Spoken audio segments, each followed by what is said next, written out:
Imagine a sound. No, not the screaming sirens of the city streets, nor the chaos of a busy market. Imagine the most terrifying sound a human being can hear after 20 years of living in noise. Imagine the silence. Picture yourself standing in the hallway of your own home in the late afternoon. The weak, golden light of the dying day is filtering through the curtains, revealing tiny motes of dust dancing in the suspended air.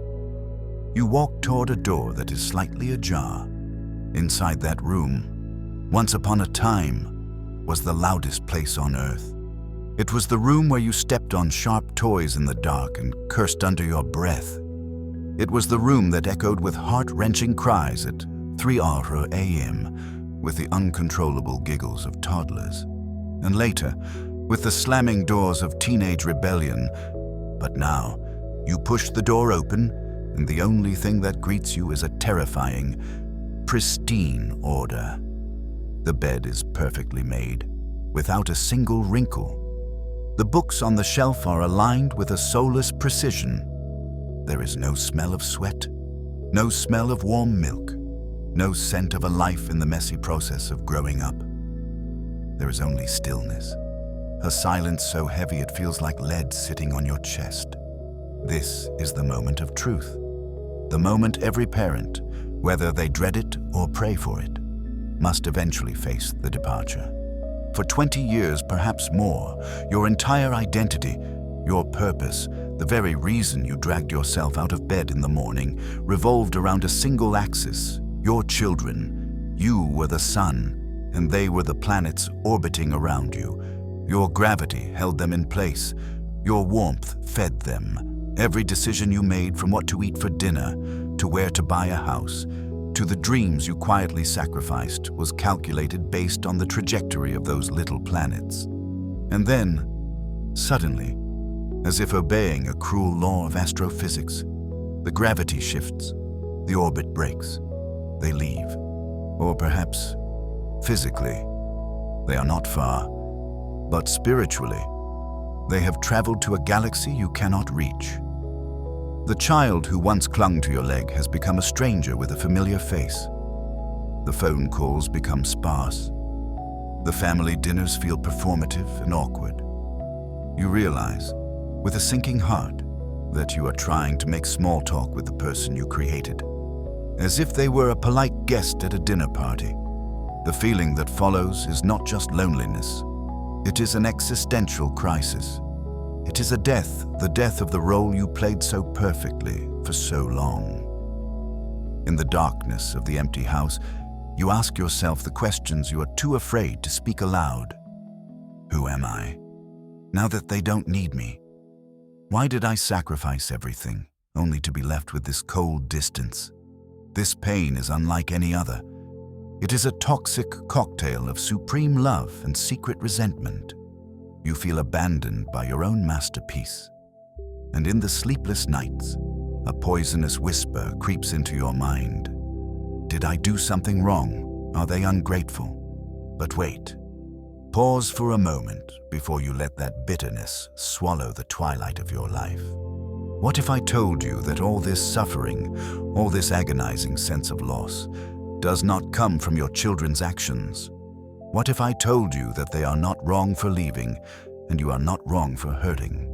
The source of this tragedy lies deeper. It lies in a great illusion that humanity has believed for thousands of years.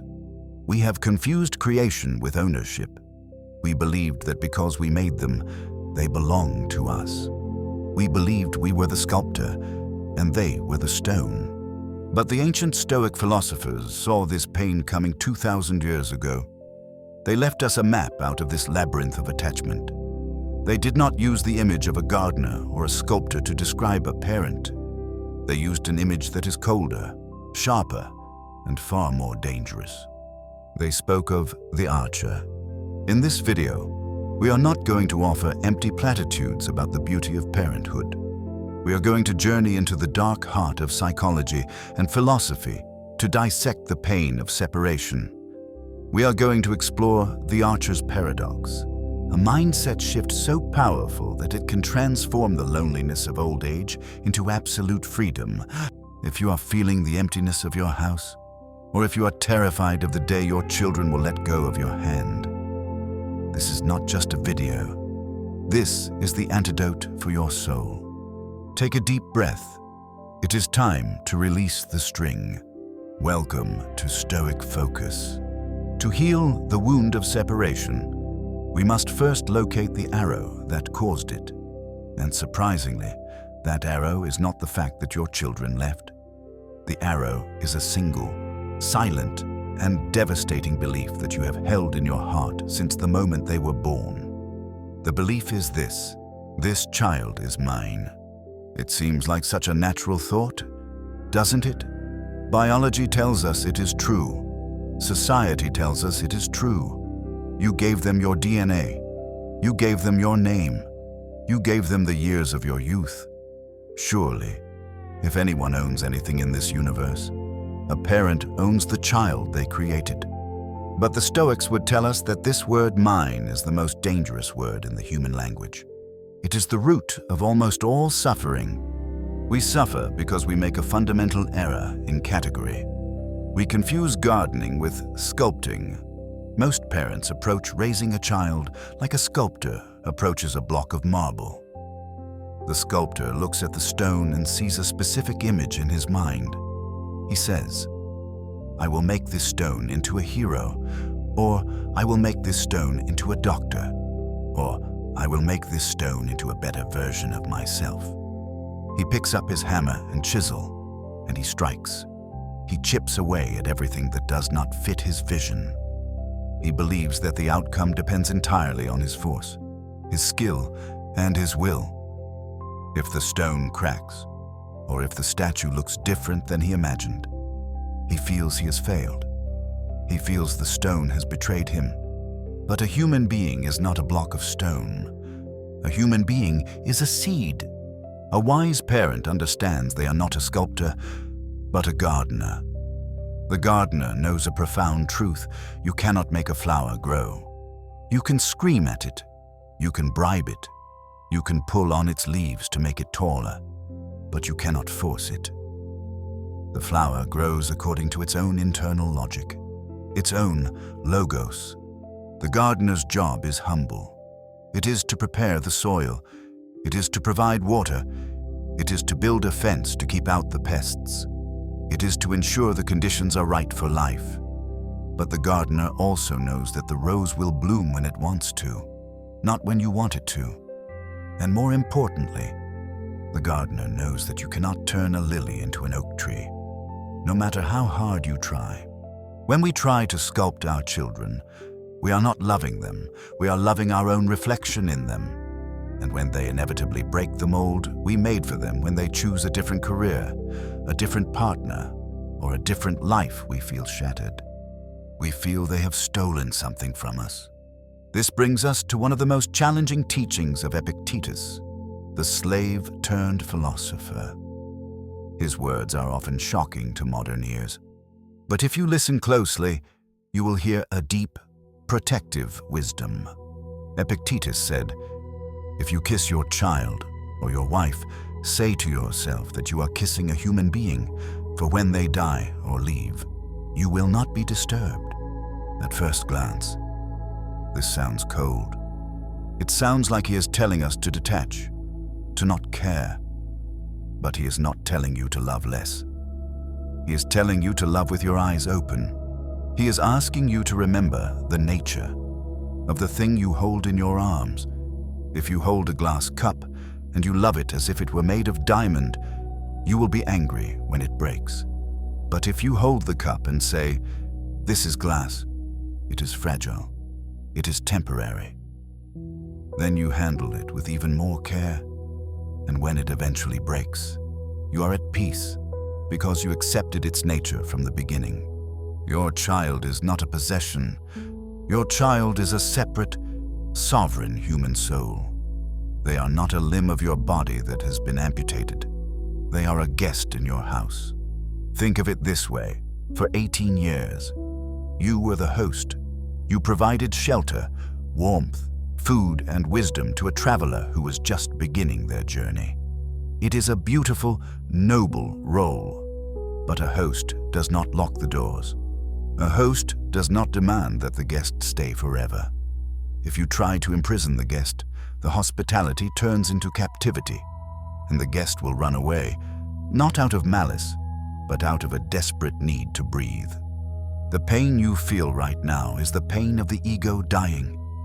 The ego screams, "I made you," but the spirit whispers, "I only helped you arrive." By accepting that you never owned them, you are finally free. You are free from the pressure of controlling their destiny. You are free to love them for who they are, not for who you wanted them to be. You can finally stop chipping away at the stone and simply sit back and watch the garden grow. This shift in mindset is the first step. But to truly find peace, we must understand the mechanics of our influence.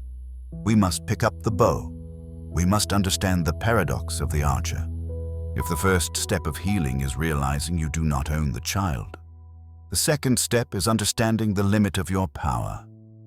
To do this, we must turn to one of the most beautiful and terrifying metaphors in Stoic philosophy. We must leave the garden and enter the archery field. Imagine, for a moment, that you are an archer. You are standing in a vast, open field. In your hands, you hold a heavy wooden bow. Your child is the arrow. Your parenting, your love, your discipline, your money, your advice, your sleepless nights is the tension in the string. The goal, of course, is to hit the target. You want your child to be happy. You want them to be successful, moral, and safe. That is the bullseye we all aim for. So, what does the archer do? This is where the Stoic distinction becomes critical. The archer does everything within his power to ensure a perfect shot. He chooses the best wood for the bow. He oils the string so it does not snap. He checks the arrow to make sure it is straight and sharp. He plants his feet firmly on the ground to create a stable foundation. He waits for the perfect moment between heartbeats to release. He focuses his eyes with absolute intensity. All of this, the preparation, the training, the aiming, is within his control. This represents the 18 years you spent raising them. You gave them your values. You taught them right from wrong. You educated them. You did your absolute best to line up the shot. But then comes the moment of release. The fingers open, the string snaps forward, the arrow flies.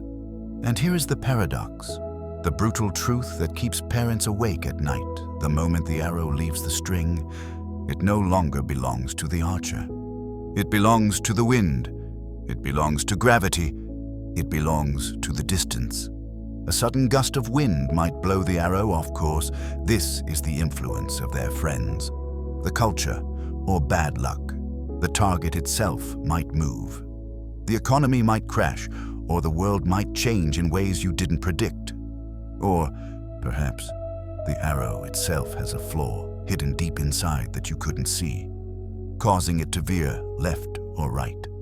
This is the source of our deepest parental anxiety. We are trying to control the arrow after it has left the string. Look at the modern parent.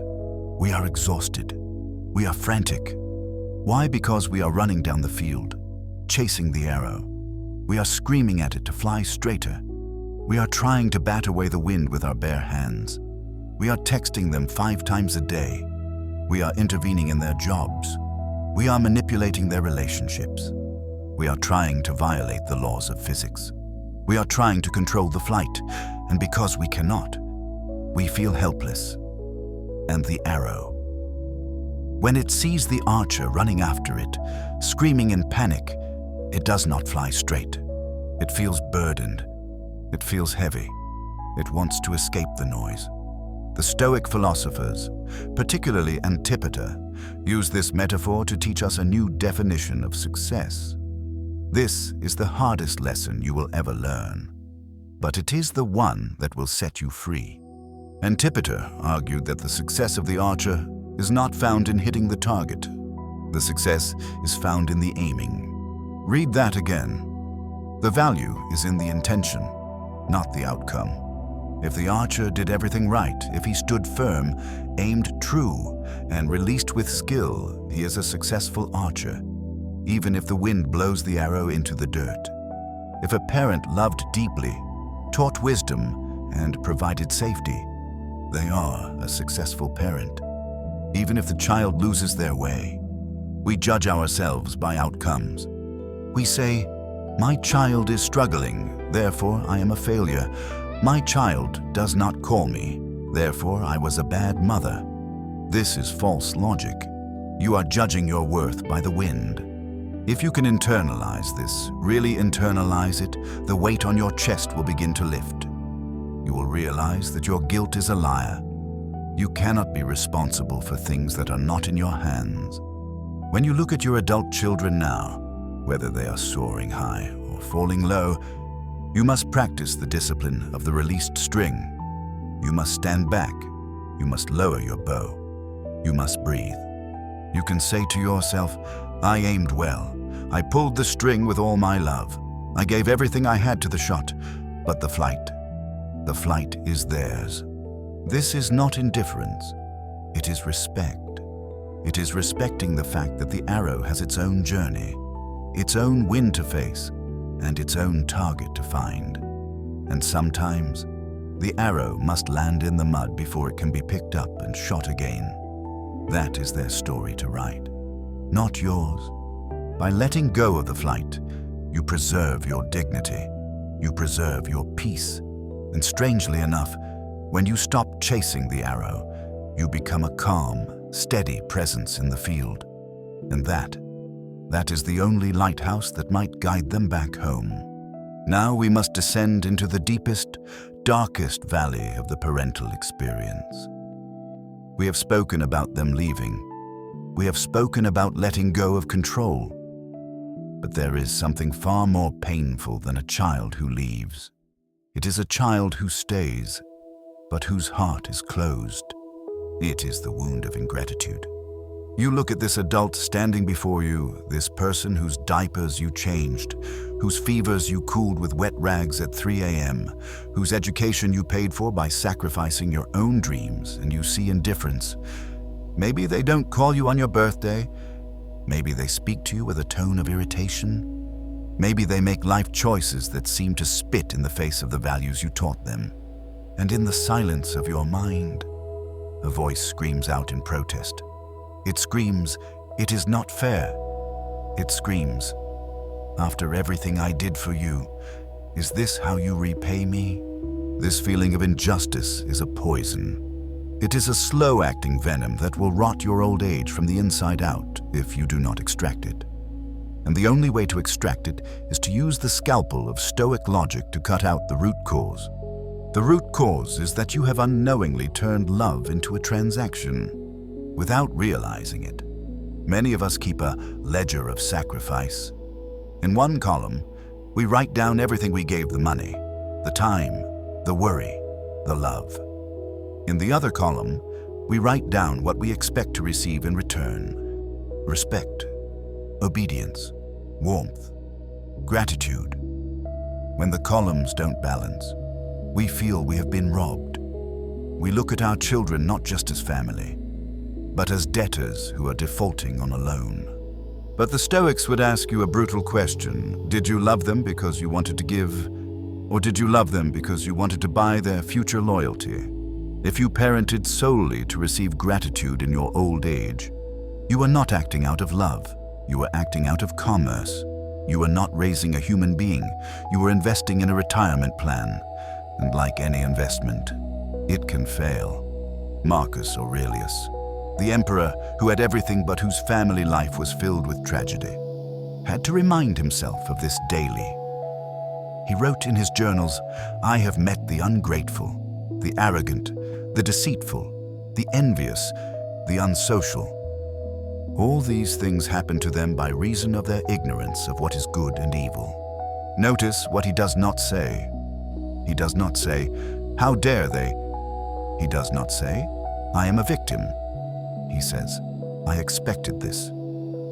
To be surprised by ingratitude, the Stoics say, is as foolish as being surprised that a fig tree produces figs. Humans are flawed. They are selfish. They are distracted by their own battles. Your children are fighting wars in their own lives that you know nothing about. Their coldness is rarely about you.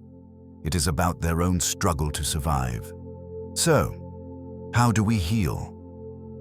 We heal by tearing up the ledger. We heal by accepting the hardest truth of parenthood. No one owes you anything. Not even the life you created. This sounds harsh, but it is actually liberating. When you stop expecting a return on your investment, you are finally free to love purely. Think of the sun. This is one of the favorite metaphors of the Stoics. Does the sun look down at the earth and say, "I will only shine on the flowers that look up at me and say thank you"? No. The sun shines on the rose, and it shines on the weed. It shines on the muddy ground, and it shines on the marble palace. It pours out its light and heat in every direction, relentless and abundant. Why? Because it is the sun. Because to shine is its nature. It does not need the flower's permission to be bright. It does not need the earth's applause to be warm. Be like the sun. Shine your light because that is who you are. Be kind because it is your nature to be kind. Be open because it is your nature to be open. If your children reflect that light back to you, that is a beautiful bonus. But if they do not, if they turn away, or if they hide in the shadows, that does not diminish your light.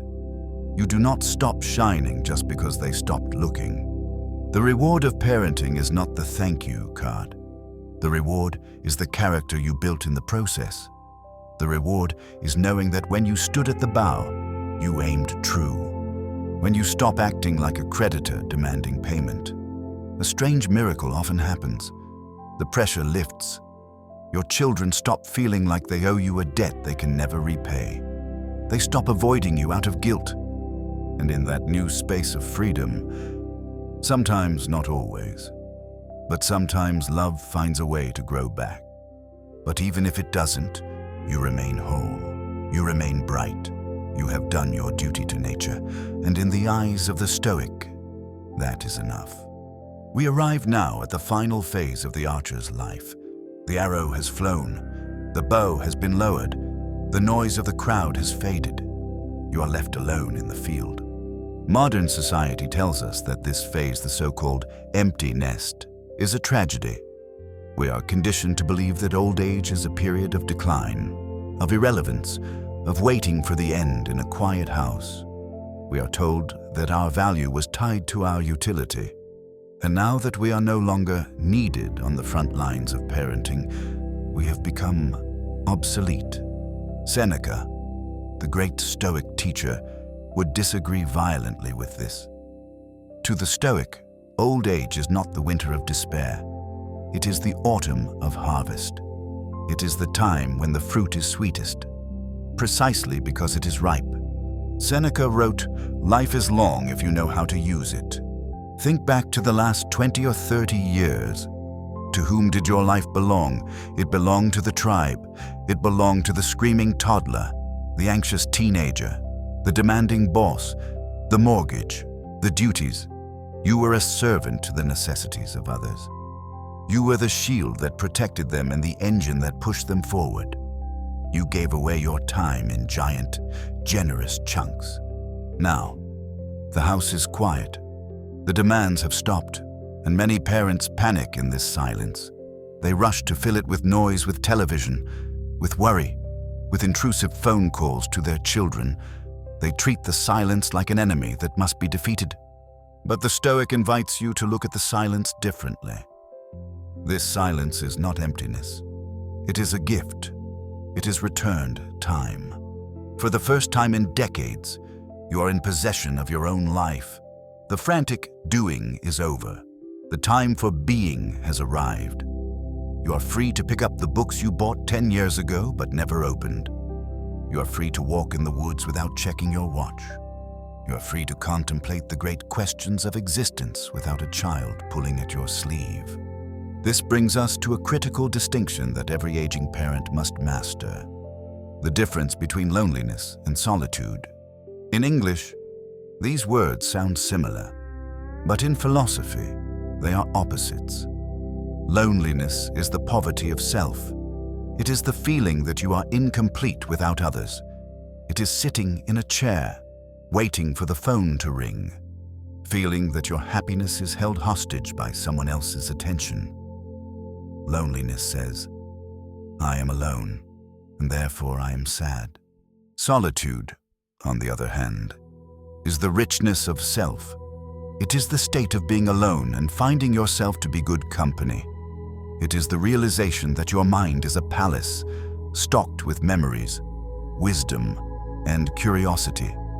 Solitude says, "I am alone, and therefore I am free." The task of your final years is to transform your loneliness into solitude. It is to build an inner life so robust, so interesting, that you no longer desperately need your children to fill the void. And here is the beautiful irony. This is the greatest gift you can give to your adult children. We often think the best way to love our children is to keep doing things for them, but when they are adults, the best way to love them is to show them that you are okay. Imagine the burden on a child's shoulders when they know their parent is sitting at home, sad and waiting. They feel guilty. They feel that your happiness is a heavy backpack they must carry while they climb their own mountains. They call you out of obligation, not desire. But now, imagine they call you, and you say, "I am busy today. I am gardening. I am learning a language. I am walking with a friend." Imagine they come to visit, and they see you laughing, vibrant, and content in your own world. What happens? The backpack falls off their shoulders. The guilt vanishes. They realize, Mom is okay, Dad is okay, I don't have to save them, and in that freedom, they can finally love you. They can come to you not as nurses to a patient, but as friends to a friend. By reclaiming your own life, you set them free. So, do not look at the empty room with grief. Look at it as a sanctuary. You have spent a lifetime pouring water into other people's cups. Now, finally, you have the time to fill your own. You are not fading away. You are becoming the person you were always meant to be before the world told you who you had to be. The bow is down, the arrow is gone, but the archer remains, and the sunset is beautiful. Let us return, one last time, to the image of the archer standing in the field. The sun is setting now. The golden light is fading into the blue of twilight. You have stood here for a lifetime. You have strung the bow with your own sweat and blood. You have aimed with the fierce concentration of a love that knows no bounds, and you have released the string. The arrow is gone.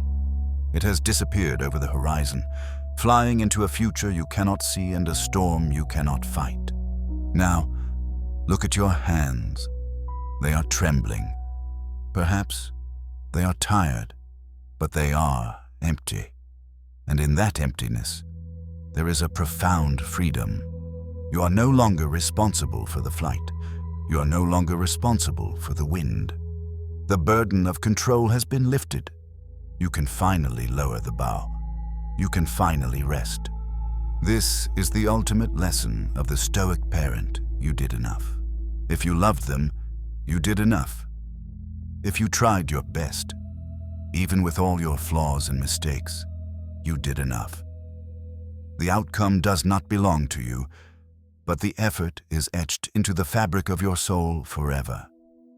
No one can take that away from you. As you sit in the quiet of your home tonight, do not let the silence accuse you. Let the silence hold you. You have transitioned from the sculptor who tries to force the stone to the wise observer who admires the mystery of life. You have moved from the anxiety of the creditor to the generosity of the sun. Your children are on their own journey now, fighting their own battles, making their own mistakes, seeking their own light. Trust them. Trust the strength you placed inside them, and more importantly, trust yourself to live without them. You are not just a parent, you are a universe unto yourself. You are a vessel of wisdom, a survivor of storms, a keeper of memories. The arrow has flown, but the archer remains. And there is still so much life left to be lived in the field. Now, I want to turn this monologue into a conversation.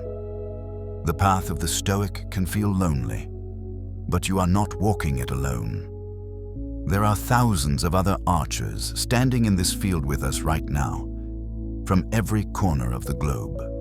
I want to know where you are standing. In the comments below, please tell me two things. Where are you listening from? Are you in New York, London, Sydney, or somewhere else? What season of the archer are you in? Is your bow still drawn tight with young children in the house? Or have you already released the string and entered the empty nest? Read the comments of others. You will see that your pain is shared and your hope is shared. We are a community of minds seeking strength in a chaotic world. If this video brought you a measure of peace, or if it helped you look at your family with new eyes, please like the video to help it reach other parents who are struggling in silence. And if you haven't already, subscribe to Stoic Focus and turn on the notification bell. We are building a fortress of clarity here, and we want you with us for the next lesson. The arrow is free, and now, so are you. Thank you for watching.